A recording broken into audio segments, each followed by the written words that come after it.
कैसे हैं साथियों। देखिए, एक और सवाल था जो मेरे भाइयों को बड़ा परेशान कर रहा था। वो ये था कि सर, ये जो कन्वर्टेड सीटें हैं इनका क्या चल रहा है। ये कन्वर्टेड सीटों पे सिलेक्शन होगा नहीं होगा, खाली जाएंगी या क्या होने वाला है। तो देखो, विद प्रूफ देख लो आप लोग कि कन्वर्टेड सीट का क्या होगा। ठीक है, मैं विद प्रूफ आपको दिखा रहा हूँ।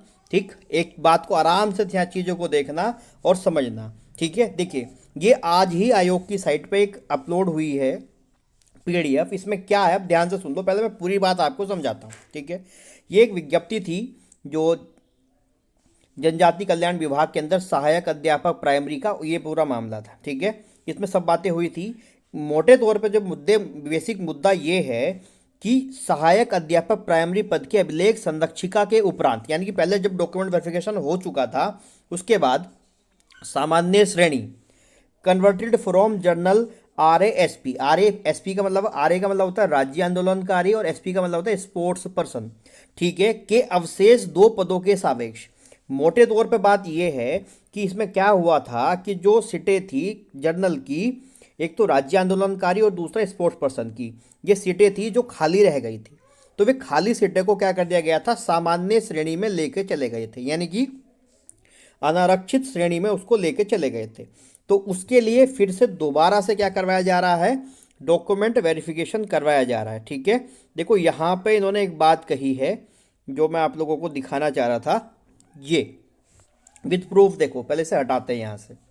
देखो क्या है यहाँ पे कि के सापेक्ष पद उपलब्ध ना होने के कारण, यानी कि इनमें जर्नल RA और SP यानी राज्य आंदोलनकारी स्पोर्ट्स पर्सन के पद उपलब्ध ना होने के कारण माननीय आयोग द्वारा लिए गए निर्णय के अनुक्रम में निर्धारित अनुपात में अभिलेख संदीक्षा हेतु बंदित श्रेष्ठता सूची आयोग की वेबसाइट पर जारी करी जा रही है।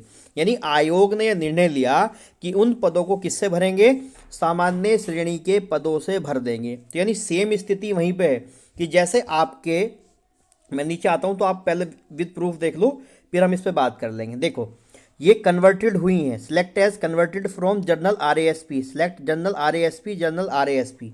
3 लोगों को बुलाए गए, यानी कि 2 सीट थी तो 1.5 गुना बुलाते हैं, तो 2 का 1.5 गुना यानी कि 3 लोगों को बुलाया गया है। इसमें एक फीमेल आ गई हैं और 2 मेल आ गए हैं।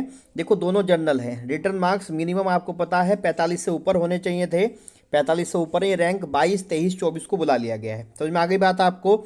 इनमें से 2 लोगों को फाइनल सिलेक्शन मिल जाएगा। ये कोई भी राज्य आंदोलनकारी के आरक्षण में नहीं है, कोई भी स्पोर्ट्स पर्सन के आरक्षण में नहीं है।